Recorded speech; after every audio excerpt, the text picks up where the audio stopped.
Ini apa? Ini apa tadi? Ke taman. Mana? Aman aja, taman kota Bakar. Sepi kalau pagi ya. Iya. Ramainya malam. Ramainya malam betul. Bapak dan Ibu rahimahullah, kita lanjutkan cerita tentang Rasulullah SAW tadi. Setelah menikah dengan Khadijah dan memiliki beberapa orang anak, di usia beliau yang ke 40 tahun, Nabi SAW ini senang untuk melakukan untuk menyepi.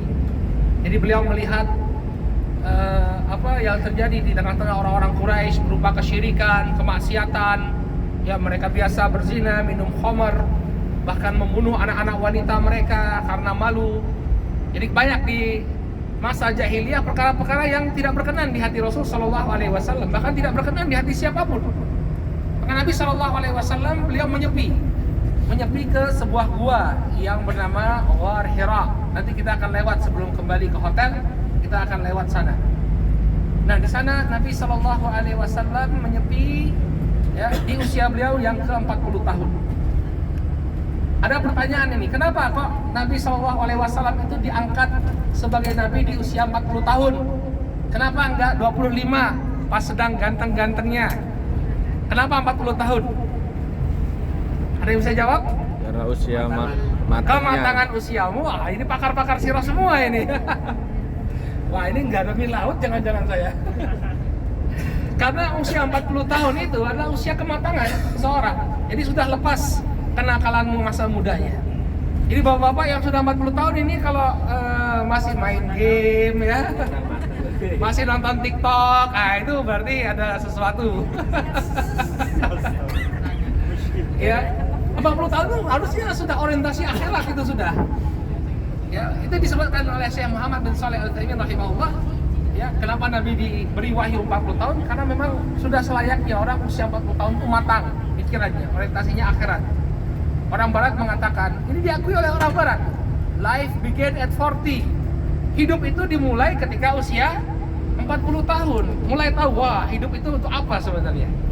Orang Barat saja mengakui. Maka Nabi SAW berhijrah, saya menyendiri di Gua Hira. Sampai suatu malam, dalam tarikh Ibnu Ishaq disebutkan itu terjadi pada tanggal 17 Ramadan. Nabi SAW tiba-tiba didatangi oleh sesuatu. Sesuatu itu mengatakan Iqra, bacalah. Ya, dalam Sahih Al-Bukhari dari Aisyah radhiyallahu taala anha, ada orang yang mengatakan, tiba-tiba ada suara mengatakan Iqra. Kemudian Nabi mengatakan, "Mana biqari?" Saya nggak bisa membaca. Iqra. Ya, bacalah. Nabi bilang katakan, "Ma'ana biqari." Saya nggak bisa membaca. Ya, Nabi memang tidak bisa membaca, Bapak dan Ibu. Beliau buta huruf. Pertanyaannya, kenapa Nabi buta huruf? Karena dia kayak Nabi Isa. Hah? Dia dikira memasukkan Al-Quran. Biar tidak diduga, wah ini benar-benar garam mie laut ini saya. Ya, benar sekali. Agar tidak dikatakan bahwa Nabi SAW itu membaca kitab-kitab suci umat-umat terdahulu kemudian mensintesa kitab suci baru namanya Al-Quran. Beliau orang yang buta huruf, nggak bisa baca tulis. Ya, makanya dikata ketika Jibril datang memerintahkan beliau baca, mana biqari, saya nggak bisa baca kata Nabi. Maka kemudian turunlah wahyu pertama yaitu surat Al-Alaq, ya, surat Iqra bismi rabbikal ladzi khalaq khalaqal insana min 'alaq Iqra wa rabbukal akram alladzi 'allama bil qalam 'allamal insana ma lam ya'lam. Ini adalah rangkaian ayat yang pertama yang diterima oleh Nabi Sallallahu Alaihi Wasallam. Maka diangkatlah beliau menjadi Nabi dengan turunnya surat Iqra ini. Lalu beliau turun kembali ke rumah beliau. Ketika bertemu dengan istri beliau mengatakan, "Zammiluni, zammiluni." Selimuti aku. Maka Khadijah langsung memberikan selimut kepada istri beliau Rasul Sallallahu Alaihi Wasallam. Nah, ini ada satu faedah disebutkan oleh Syekh Zaid Al-Zaid dalam fikih sirah. Ya, bagaimana cara kita untuk menghandle orang yang panik. Jadi kalau ada orang yang panik itu jangan langsung diberondong dengan pertanyaan. Ngopo? Ngopo kok koyo ngene? Jangan. Suruh diam dulu. Mintanya apa? Ya, Nabi minta zammiluni. selimuti aku, udah selimuti. Nanti dia akan cerita sendiri. Dan demikian juga ada satu adab di sini yang didapatkan, ya, bahwa hendaknya seorang istri itu ketika suami pulang, hendaknya dia memberikan ketenangan kepada suaminya. Jadi jangan kemudian kok suwe kok, aduh, kan saiki. Jangan seperti itu ibu-ibu, ya. Suami di luar menghadapi banyak problema, ya, di jalan, di tempat bekerja. Begitu pulang tambah bebannya lagi. Kok aku orang dijokok ke popo?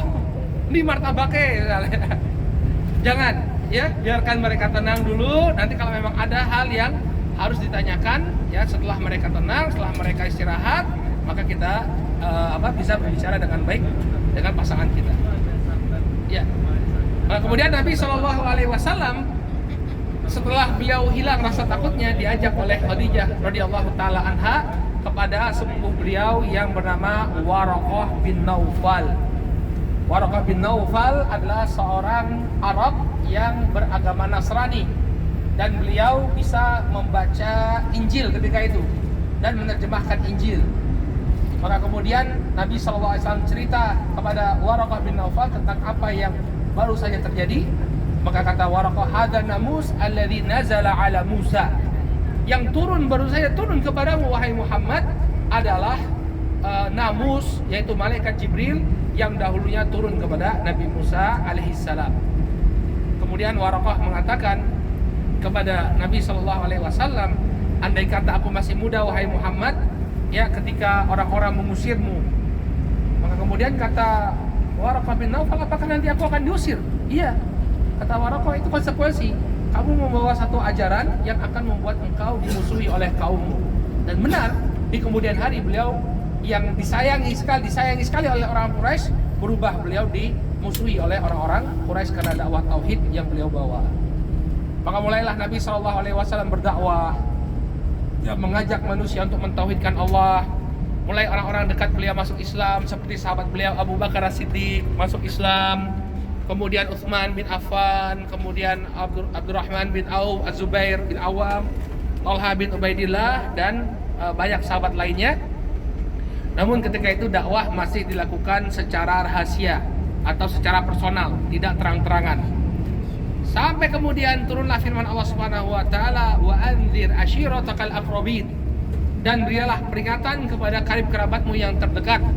Maka Nabi SAW naik ke atas bukit Safa, kemudian mengajak manusia untuk mentauhidkan Allah Subhanahu wa taala. Sejak itu barulah beliau kemudian dimusuhi. Kenapa? Karena beliau mengajak kaumnya untuk meninggalkan peribadahan kepada berhala. Enggak boleh nyembah patung, nyembahlah Allah Subhanahu wa taala. Enggak boleh minta-minta kepada yang selain Allah, minta kepada Allah, berdoa kepada Allah, istighatsah kepada Allah Subhanahu wa taala. Maka orang-orang Quraisy protes dengan ajakan Nabi SAW. Aja'ala alihatan ilahan wahidah, inna hadza la syai'un ujab. Apakah Muhammad ini ingin menjadikan berhala-berhala kita yang demikian banyak jadi satu sesembahan saja? Sesungguhnya ini merupakan sesuatu yang sangat mengherankan. Baik, kita sudah sampai ke Arafah, ya, Bang.